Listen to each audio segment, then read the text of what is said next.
Trump a envahi le Venezuela, a capturé Maduro, a déployé la marine la plus puissante du monde, a annoncé que les États-Unis contrôleraient tout le pétrole vénézuélien. Il a célébré comme s'il avait gagné la loterie géopolitique la plus grande du siècle. Et pendant que Trump célébrait, Vladimir Poutine s'est assis au Kremlin avec un sourire que seuls ont les hommes qui savent quelque chose que leur adversaire ignore. Parce que Poutine avait déjà gagné cette partie des années avant même que Trump ne pense à envahir, avant même que la première botte américaine ne touche le sol vénézuélien. Poutine s'était déjà emparé du gros lot. Les contrats, les droits, les champs pétrolifères les plus productifs, tout était signé, scellé, protégé par le droit international, blindé jusqu'en 2041. Trump est arrivé au Venezuela en pensant qu'il trouverait un trésor. Ce qu'il a trouvé, c'est un coffre-fort vide avec une note qui disait « Propriété de la Fédération de Russie, merci pour votre visite ». Les États-Unis ne se rendent pas parce qu'ils ont perdu une bataille, mais parce qu'ils n'ont jamais eu la moindre chance de la gagner. Poutine a pris tout le pétrole avant même que Trump ne sache qu'il y avait un jeu. Et c'est exactement ce qui se passe avec votre argent en ce moment. Pendant que vous épargnez sagement sur votre livret A, ceux qui connaissent les vraies règles du système jouent un tout autre jeu. Un jeu dont personne ne vous a jamais expliqué les règles. J'ai compilé tout ce que les 1% savent sur l'argent dans un guide que j'ai appelé « Les règles cachées ». Le lien est en description et en commentaire épinglé. Mais d'abord, laissez-moi vous montrer l'ampleur de ce que Trump n'a pas vu venir. Aujourd'hui, je vais vous révéler la jugada maestra que personne n'explique.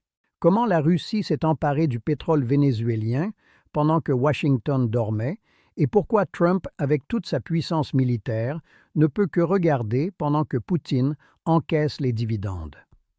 Laissez-moi commencer par les chiffres qu'aucun média américain ne veut montrer. Le Venezuela possède les réserves de pétrole les plus grandes de la planète.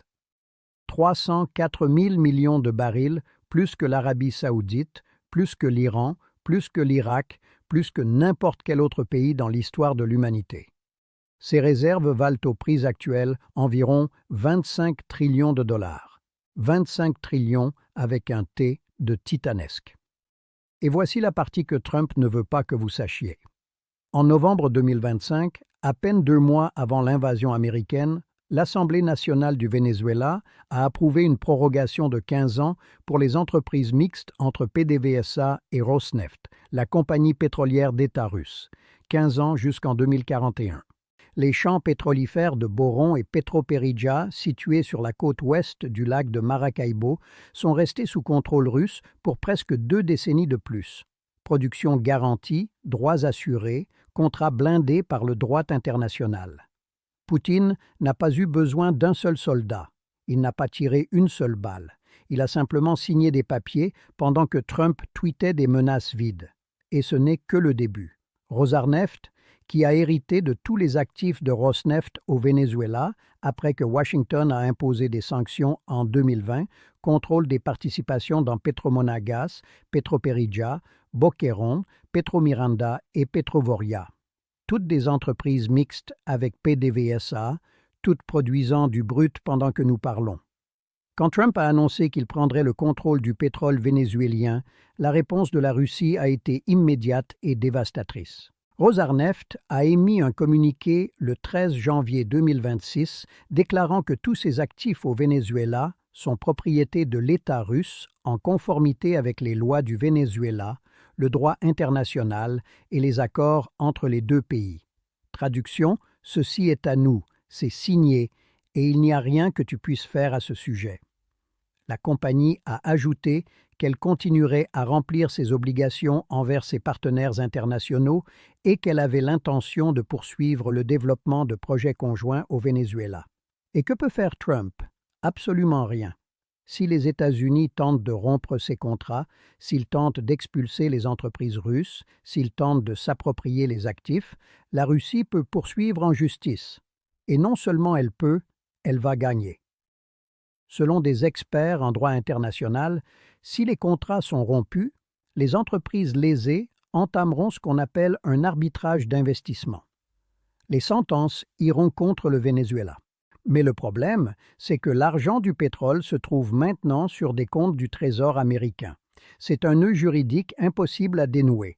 Trump a pris le Venezuela, mais il ne peut pas toucher au pétrole russe. Il a le pays, mais il n'a pas le prix. Il a gagné la bataille, mais il a perdu la guerre avant même qu'elle ne commence. Maintenant, laissez-moi vous montrer ce qui se passe sur le terrain, parce que la réalité est encore plus humiliante pour Washington, la flotte fantôme. C'est comme ça qu'on appelle les pétroliers qui transportent du brut russe en contournant les sanctions occidentales. Des centaines de navires naviguant sous pavillon de complaisance transportant du pétrole depuis la Russie vers la Chine, l'Inde et le Brésil. Les États-Unis ont tenté d'arrêter l'un de ces navires, le BA-1, alors qu'il se dirigeait vers le Venezuela pour charger du brut. La garde côtière américaine l'a poursuivi dans l'Atlantique pendant des semaines. Une chasse digne d'un film. Et qu'est-ce qui s'est passé? L'équipage a peint un drapeau russe sur la coque. Ils ont contacté la garde côtière par radio en s'identifiant comme un navire de nationalité russe. Et Moscou a envoyé un sous-marin et d'autres actifs navals pour l'escorter. Poutine a envoyé un sous-marin nucléaire pour protéger un pétrolier. C'est ce qu'il est prêt à faire pour son pétrole. Et Trump a fini par saisir le navire. Oui, mais seulement après que la Russie a condamné publiquement l'action comme illégale selon la Convention des Nations Unies sur le droit de la mer. Le ministère des Transports russe a déclaré qu'aucun État n'a le droit d'utiliser la force contre des navires dûment enregistrés dans les juridictions d'autres nations. L'ironie est brutale. Les États-Unis n'ont même pas signé cette convention. Mais maintenant, la Russie l'utilise comme bouclier juridique pendant que Washington apparaît comme le pays qui viole le droit international qu'il prétend défendre. Et pendant que Trump célébrait la saisie d'un seul navire, des centaines d'autres continuaient de naviguer. La flotte fantôme russe déplace des millions de barils chaque mois. Un navire capturé ne change rien. C'est comme se vanter d'avoir attrapé une fourmi pendant que la fourmilière continue de fonctionner. Vous voyez le parallèle avec votre situation financière. Pendant que vous vous concentrez sur économiser quelques euros par mois, l'inflation dévore votre épargne. Pendant que vous suivez les règles qu'on vous a enseignées, ceux qui connaissent les vraies règles construisent leur fortune. C'est exactement ce que j'explique dans les règles cachées. Comment passer de l'autre côté du système? Le lien est en description. Trump a invité 17 compagnies pétrolières américaines à la Maison-Blanche. Il leur a promis 100 milliards de dollars en investissement. Il leur a dit que le Venezuela serait le nouvel Eldorado du pétrole américain. La réponse des pétrolières. Darren Woods, directeur général d'ExxonMobil, la plus grande compagnie pétrolière des États-Unis, a déclaré publiquement: si nous regardons les structures commerciales et les cadres existants actuellement au Venezuela, aujourd'hui, ce n'est pas viable d'investir là-bas. Ce n'est pas viable. Les propres entreprises de Trump lui disent qu'elles ne peuvent pas entrer, que les contrats russes et chinois sont sur le chemin, que le cadre légal est un marécage impossible à naviguer. Pendant ce temps, la Russie continue de pomper, continue d'exporter, continue d'encaisser. Poutine a construit une forteresse légale autour du pétrole vénézuélien, pendant que Trump construisait des murs à la frontière mexicaine. L'un jouait aux échecs géopolitiques, l'autre jouait aux menaces vides sur Twitter, et l'ironie la plus délicieuse, c'est que Trump le sait. Il le sait tellement qu'il a dû inviter la Russie et la Chine à acheter le pétrole vénézuélien qu'il prétend contrôler. Écoutez les mots exacts de Trump le 9 janvier. La Chine peut nous acheter tout le pétrole qu'elle veut. La Russie peut obtenir de nous tout le pétrole dont elle a besoin. Nous acheter, obtenir de nous.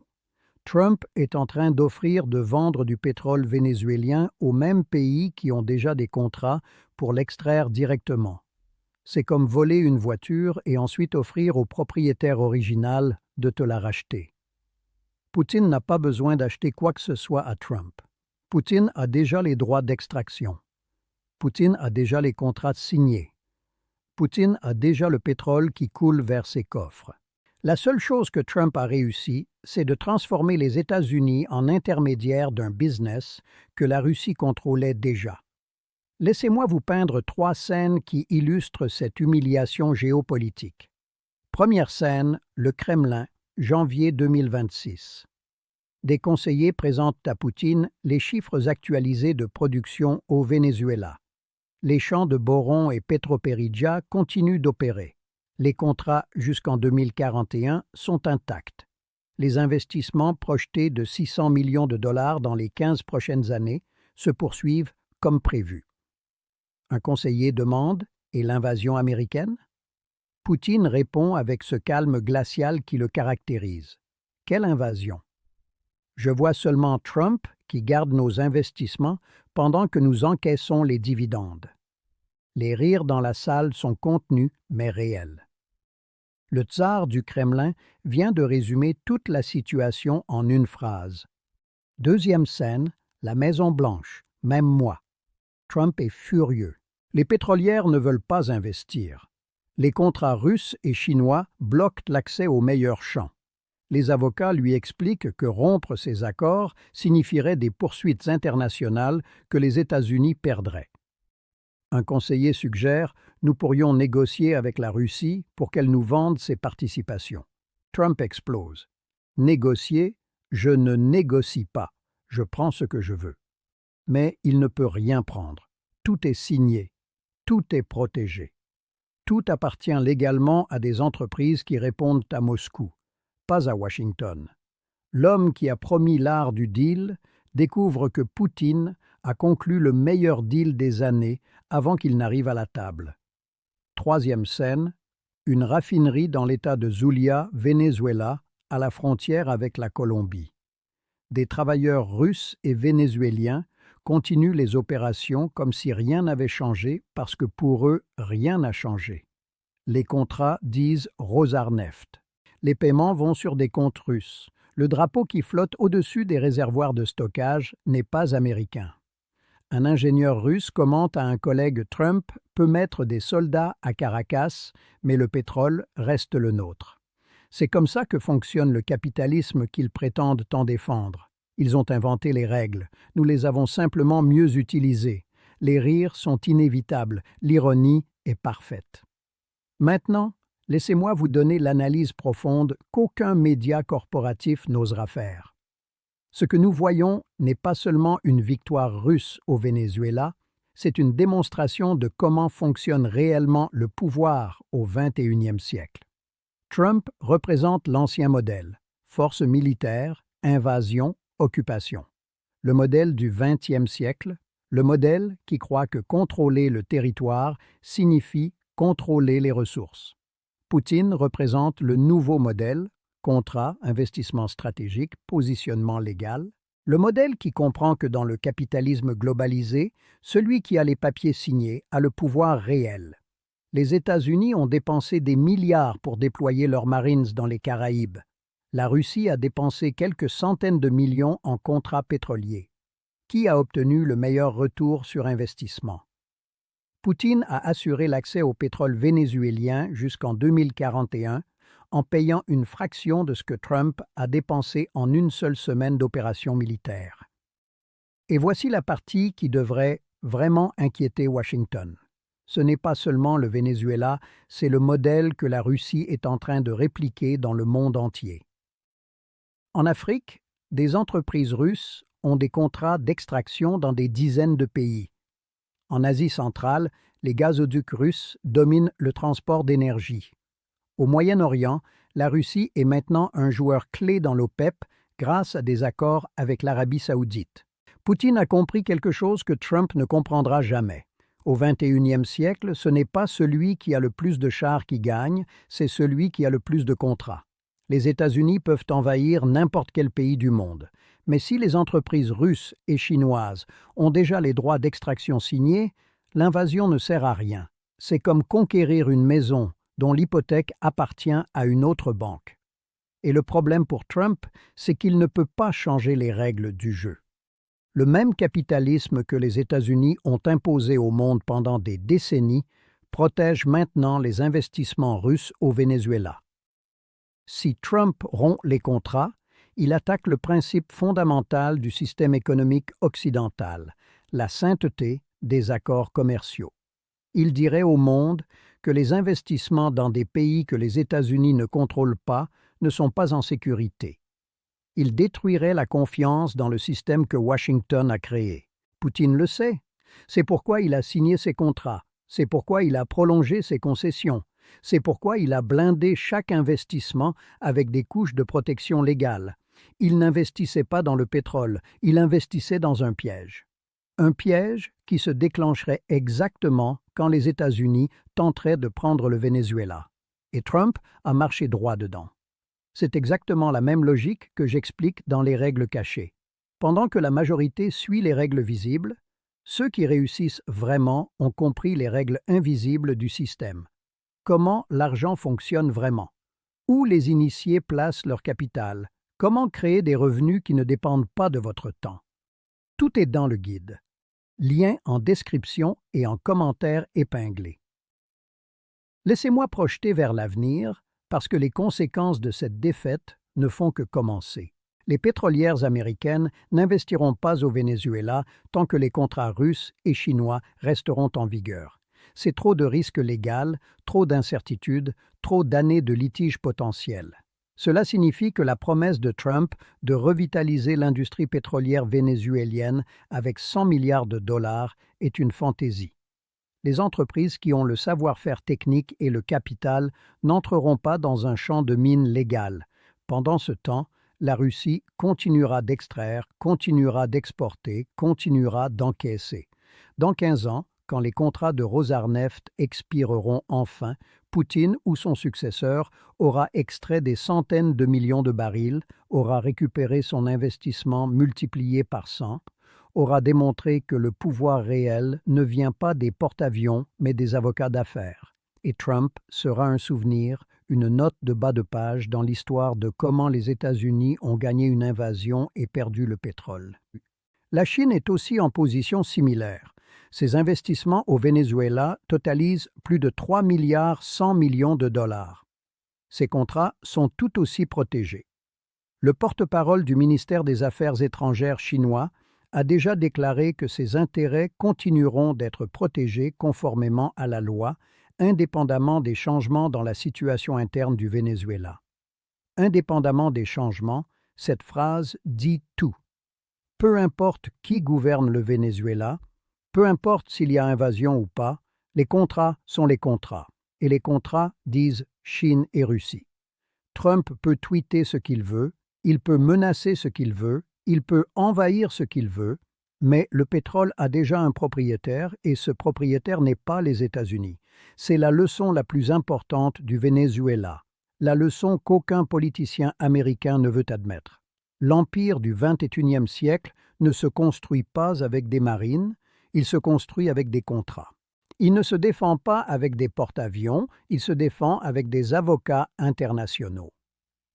Poutine a compris cela il y a des décennies. Pendant que les États-Unis dépensaient des billions en guerre en Irak et en Afghanistan, la Russie investissait des millions en contrats pétroliers autour du monde. Et voici le chiffre qui devrait terrifier Washington. 40% du budget fédéral russe dépend des exportations d'énergie. Mais ce n'est pas une faiblesse, c'est une force. Parce que cela signifie que Poutine a construit toute sa stratégie géopolitique autour de quelque chose dont le monde a désespérément besoin. Le sénateur républicain Lindsey Graham a proposé des tarifs allant jusqu'à 500% aux pays qui importent de l'énergie russe. L'idée était de forcer la Chine, l'Inde et le Brésil à cesser d'acheter du pétrole de Moscou. Mais ces pays représentent presque un tiers de la demande mondiale. Ils ne vont pas cesser d'acheter du brut russe parce que Washington leur donne. Ils vont utiliser des yuans, des roupies, n'importe quelle monnaie qui n'est pas le dollar. Ils vont contourner les sanctions comme ils le font déjà. La Russie produit 11 millions de barils par jour. C'est le deuxième producteur mondial. Trump peut menacer tant qu'il veut, mais il ne peut pas faire disparaître 11 millions de barils par jour du marché mondial. Et le plus ironique, le contrôle du Venezuela par les États-Unis pourrait bénéficier à la Russie. Si le pétrole vénézuélien revient sur le marché en grande quantité, les prix baisseront. Mais la Russie a des coûts de production plus bas. Elle peut survivre avec du pétrole à 40 $ le baril. Le Venezuela a besoin d'au moins 60 $ pour être rentable. Poutine peut supporter une guerre des prix. Le Venezuela sous contrôle américain? Non. Pendant que Trump construisait des murs, Poutine construisait des gazoducs. Pendant que Washington sanctionnait, Moscou signait des accords. Et maintenant, quand Trump est enfin arrivé au Venezuela en pensant qu'il trouverait un trésor qui l'attendait, il a découvert que Poutine avait déjà emporté tout ce qui valait la peine d'être emporté. Les États-Unis se rendent non pas avec des drapeaux blancs, non pas avec des traités de paix, ils se rendent en acceptant que les contrats russes sont intouchables. Ils se rendent en invitant Poutine à acheter du pétrole qui lui appartient déjà. Ils se rendent en admettant que l'invasion la plus chère de la décennie n'a produit ne serait-ce qu'un seul baril de pétrole pour des entreprises américaines. Trump ne peut que regarder. Regardez comment les tankers russes continuent de charger du brut vénézuélien. Regardez comment les dividendes coulent vers Moscou. Regardez comment Poutine encaisse les fruits d'une jugada maestra que personne à Washington n'a vu venir. L'art du deal, disait-il. Le meilleur négociateur, présumait-il. Poutine lui a montré comment on fait vraiment. Et savez-vous ce qu'il y a de plus humiliant dans tout ça? Trump ne peut même pas se plaindre publiquement parce que s'il admet que les contrats russes l'empêchent d'accéder au pétrole vénézuélien, il admet que son invasion a été un échec, qu'il a capturé Maduro, mais qu'il n'a pas capturé ce qui importait vraiment, qu'il a contrôlé le territoire, mais qu'il a perdu les ressources. Alors, il doit faire semblant que tout se déroule selon le plan. Il doit inviter des pétrolières qui ne veulent pas investir. Il doit offrir de vendre du pétrole à des pays qui ont déjà des contrats pour l'extraire. Il doit prétendre qu'il a gagné alors que quiconque regarde les chiffres sait qu'il a perdu. Poutine, pendant ce temps, ne dit rien.